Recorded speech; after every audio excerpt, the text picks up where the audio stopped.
let's have a go at the non-vinyl tag.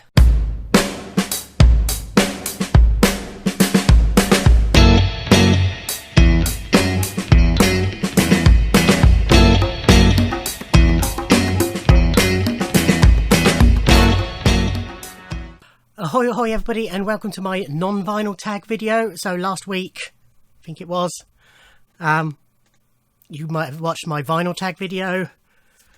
This year a non-vinyl tag has also been created. So these are 10 questions and the idea is don't show vinyl.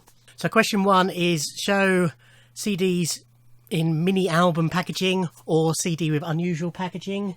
I've gone for the mini album packaging. And this is the Harry Nilsson RCA Albums Collection box set.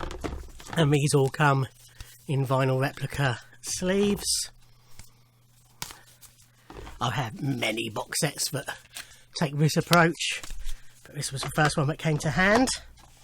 I didn't grab an unusual packaging one, but bear with me and I will, because it's an easily grabbable one.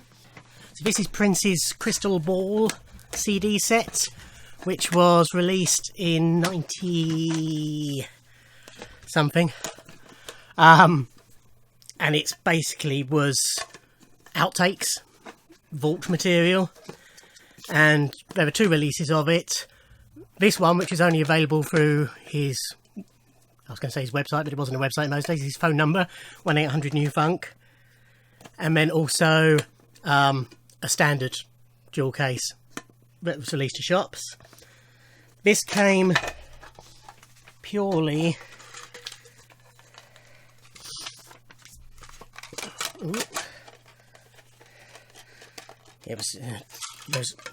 I won't go into too many details about the delay in this and the fuss and controversy, but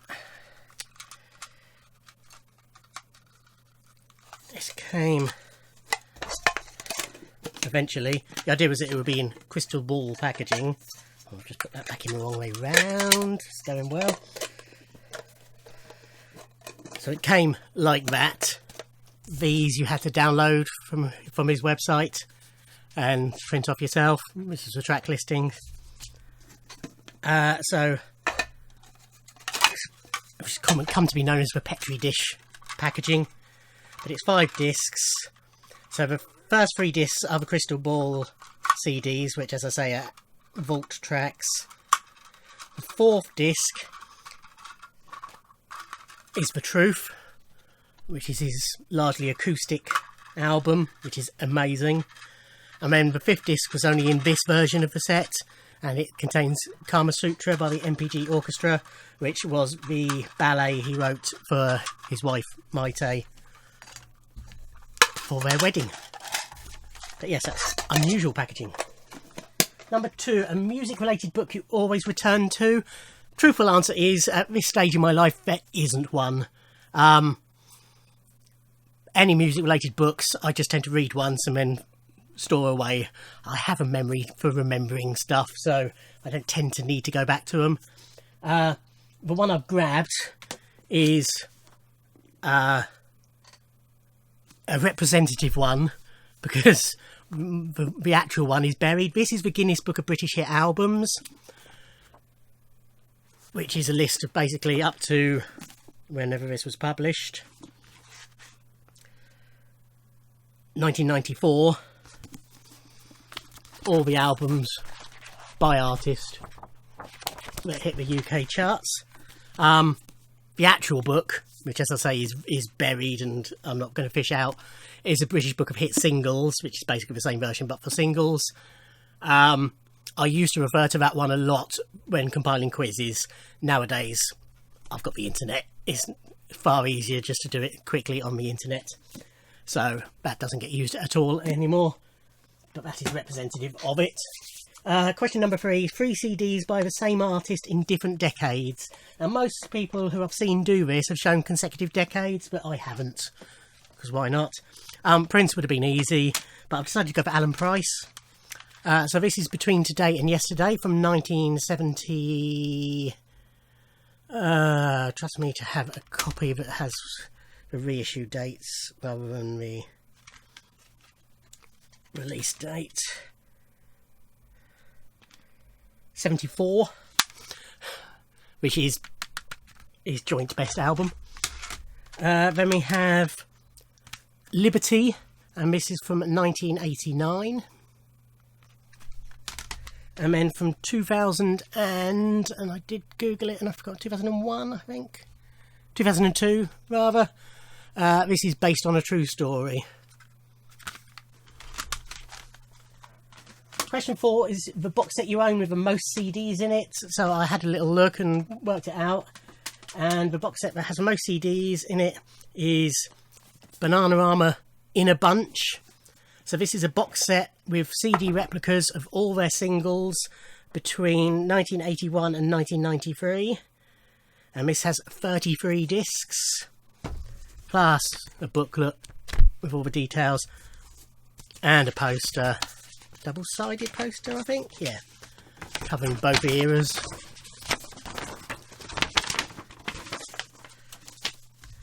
And then each single comes a little replica sleeve, but they've adjusted it so it's got the correct track listing on it. And basically for each single it's it's the single, all the edits of a single, or the remixes of a single, any B-sides from that single, any remixes of the B-sides, any edits of the B-sides, etc, etc.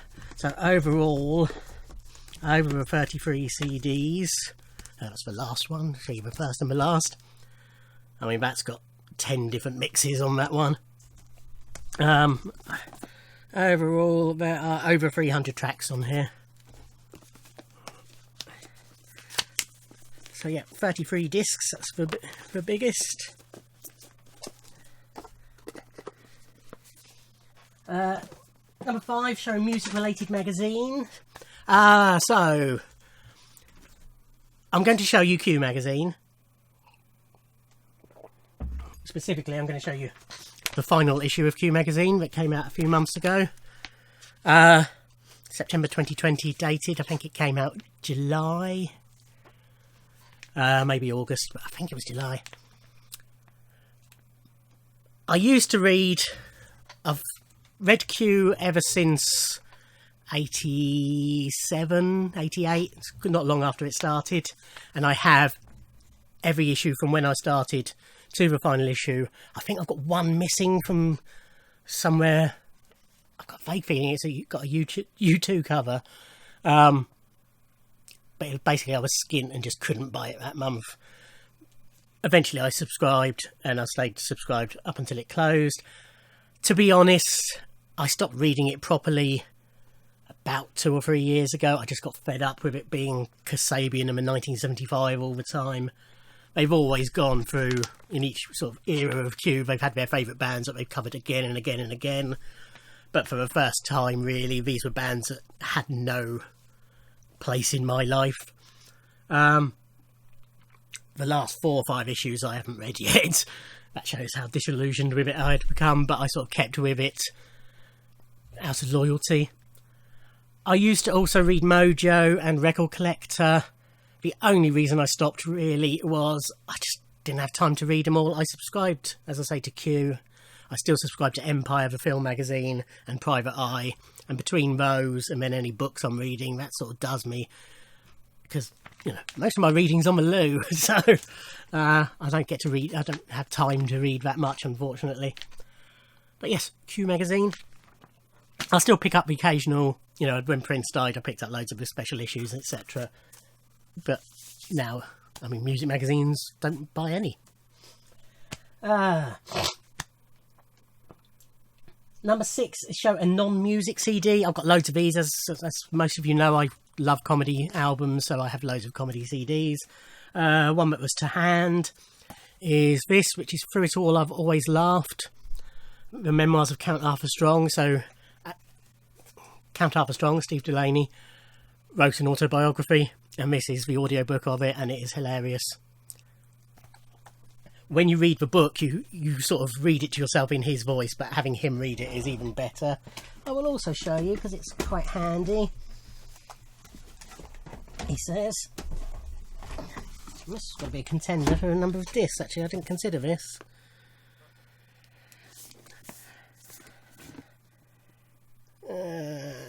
doesn't say. This is a little box set. Ooh.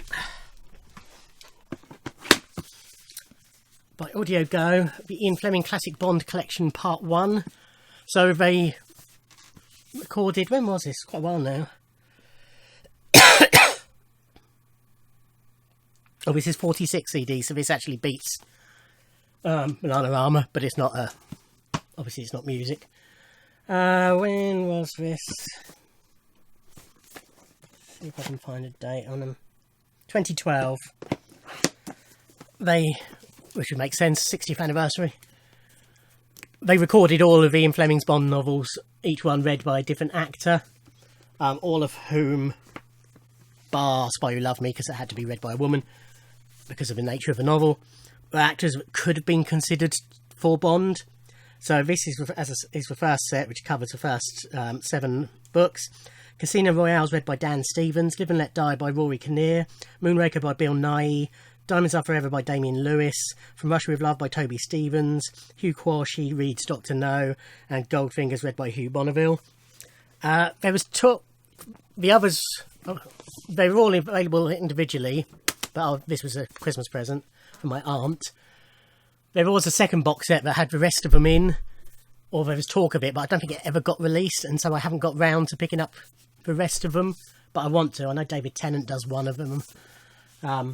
I think it's Joanna Lumley does Spy Who Loved Me. Can't remember. But yeah, that's another non-music CDs. An album I've not played for at least 2 years. That's loads of them. You know, I've got a huge collection, and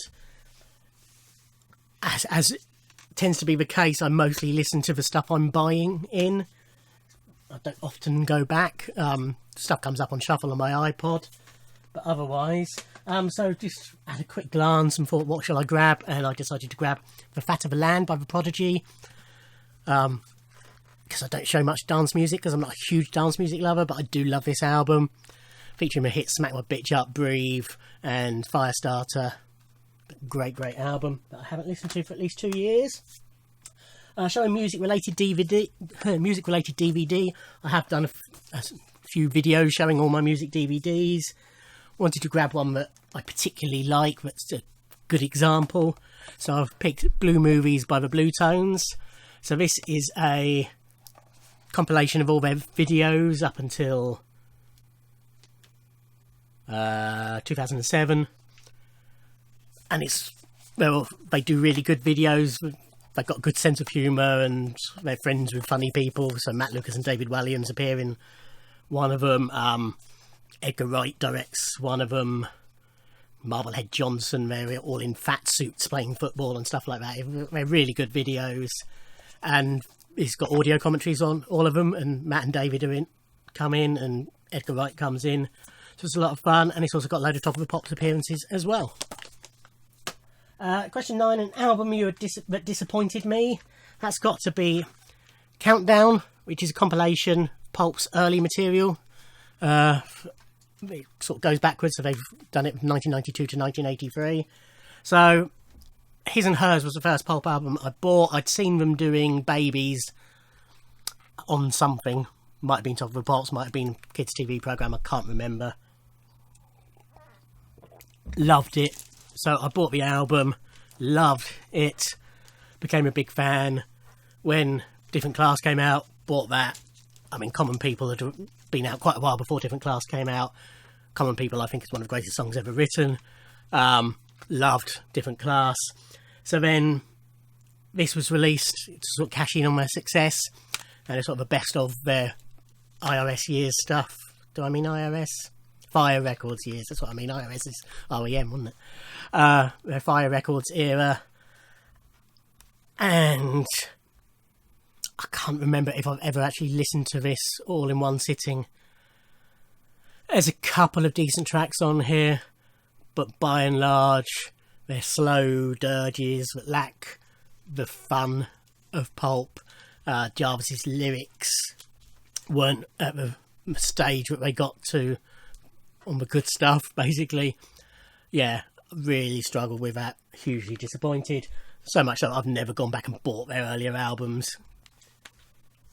And then finally, an album I wouldn't play to my children or my parents. I don't have children. If I did, to be honest, I don't think there's anything I wouldn't really play to them. I think music's important and they should hear it. An obvious answer is Rage Against the Machine self-titled debut, purely because of the excessive language in it. You know, obviously the final recurring refrain from Bullet in My Head. From Killing Him a Name. You know, fuck you, I won't do what you tell me, repeated over and over and over. Isn't really something that children should be hearing. But I think once they sort of reach double figures in their age, I think it would be fine to play it to them, personally. But you will have your own beliefs with that. But yes, there you go. That is the non-vinyl tag. I hope you found it interesting. Thank you for watching. Like, comment and subscribe, and I'll see you in another video. Thanks. Bye.